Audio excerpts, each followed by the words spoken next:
So Paul gives us a step-by-step instruction on how to handle anxiety.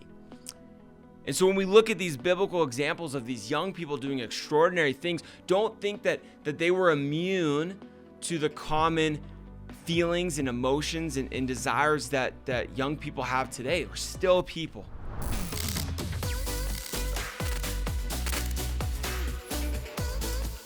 What a blessing it is to have biblical examples of young people doing extraordinary things from the Bible.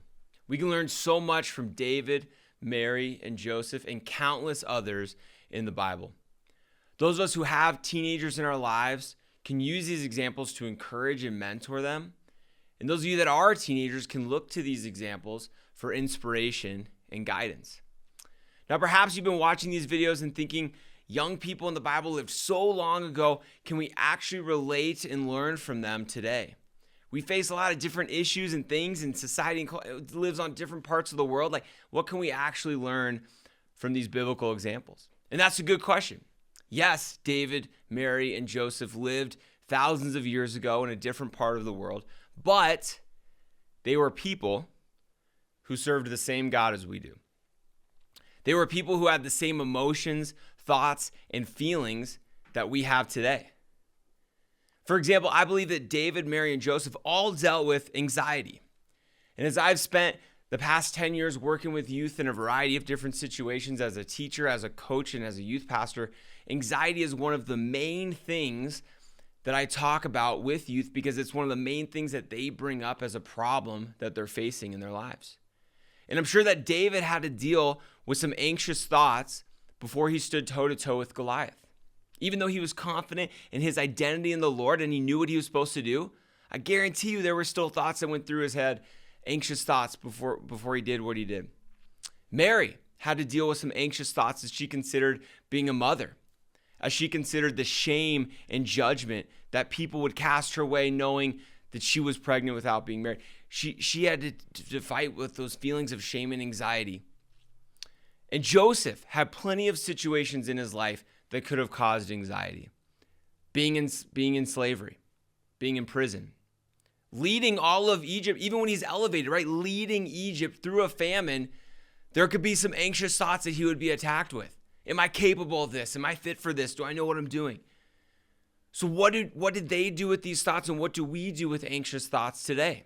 What can teenagers do when they feel burdened with anxiety? Well, we can do what David, Mary, and Joseph did. We can turn to the Lord. Philippians 4 is a great example of what we can do with anxiety. Paul was another biblical figure who dealt with his fair share of difficult situations and anxiety. In his letter to the Philippians, Paul gives a step-by-step plan on what to do with anxiety. It's from Philippians 4, starting in verse 4. Paul writes, "Rejoice in the Lord always. Again, I will say rejoice. Let your reasonableness be known to everyone. The Lord is at hand. Do not be anxious about anything, but in everything by prayer and supplication with thanksgiving, let your requests be made known to God. And the peace of God, which surpasses all understanding, will guard your hearts and minds in Christ Jesus. Finally, brothers, whatever is true, whatever is honorable, whatever is just, whatever is pure, whatever is lovely, whatever is commendable, if there is any excellence, if there is anything worthy of praise, think of these things. What you have learned and received and heard of me, practice these things, and the God of peace will be with you."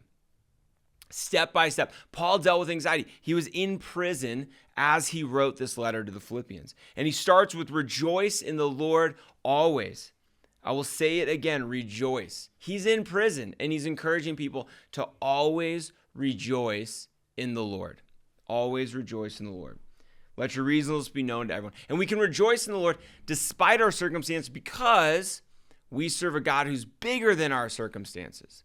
David knew that he served a God that was bigger than Goliath. Mary knew that she served a God that was bigger than this uncomfortable, impossible situation she was in. Joseph knew that he served a God who was bigger than his time in slavery, bigger than his time in prison, and bigger than the problem of the famine that Egypt was facing. And that's why they trusted in him. And that's why they could rejoice in the Lord. Not because they were confident in their own abilities, but because they were confident in the God that they were serving. So rejoice in the Lord always. Then Paul writes, the Lord is near. Do not be anxious about anything. But he doesn't stop there. I'm glad that's not the end of the chapter, because if that was the command, don't be anxious about anything, that feels impossible. And I'm sure if you said those exact words to David, Mary, or Joseph, they would have had the same reaction. That feels impossible. David was about to face a giant.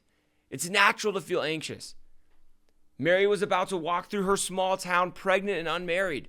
There's reason to feel anxious. Joseph was in prison.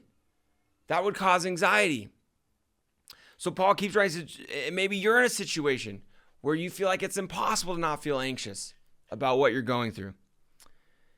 So what do we do with it? Keep reading. Do not be anxious about anything, but in everything, by prayer and supplication, with thanksgiving, let your requests be made known to God, and the peace of God, which surpasses all understanding, will guard your hearts and your minds in Christ Jesus. So there's a promise there in verse 7. The peace of God, which surpasses all understanding, will guard your hearts and minds. And that sounds great, and that sounds like an answer to anxiety, but how do we get there? Well, it says first, but in everything, by prayer. Pray about everything. Pray about what makes you anxious. Send your anxious thoughts up to the throne room of God. Pray about what is causing you anxiety. And I would say, pray it out loud. Pray it out loud and give it to God. And then he says, with thanksgiving. It is difficult to be full of gratitude and also be anxious in the same time. Those thoughts can't really exist simultaneously in your brain. So if we're truly being grateful and thankful to the God of the universe who gives us what we need, it's going to be difficult to be anxious. So pray about everything and thank God for what you do have.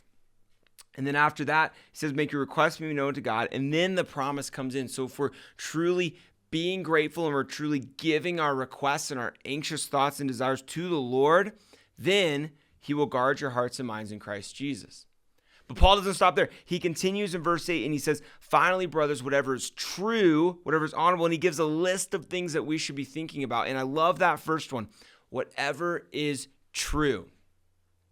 Have you ever noticed that anxious thoughts are not true? They might be based in a real situation, but they usually spiral and kind of end up in a crazy place. That's where our anxiety can take us to a crazy place. Crazy thoughts of things that are not going to happen. Paul says, focus on what is true. Think about what is true, not where our anxious thoughts can take us. So Paul gives us a step-by-step instruction on how to handle anxiety. And so when we look at these biblical examples of these young people doing extraordinary things, don't think that they were immune to the common feelings and emotions and desires that young people have today. We're still people. But and the exciting part about that is we serve the same God. The God who helped David face Goliath. The God who used Mary in an extraordinary way. The God who used Joseph and brought Joseph through slavery, through prison, to a place of leadership. That's the same God that we serve. And we can learn a lot from these biblical examples. And so whoever you are watching these videos, if you're someone who has influence over a young person's life, if you're a teacher or a coach or a mentor or a youth leader or a parent, use these examples, use these truths, impart them on the young people in your life. Encourage them. If you're a young person watching this, be encouraged by these examples. You can do extraordinary things just like the people in the Bible did. You can be used in mighty ways. The Lord can and wants to use you. And remember this, the who is more important than the what. Who you are is more important than what you do. And so often we ask young people, I say especially seniors in high school, right? Their whole year, if you're a senior in high school, you can relate to this. You're constantly being asked, what are you going to do next year? What college are you going to go to? What's your career? What job are you pursuing? What do you want to be when you grow up? Even at a young age, we ask kids that, right? What do you want to be when you grow up? And those are good questions to consider. It's good for young people to have goals and dreams and be striving for something. But what is more important than the what is who you are.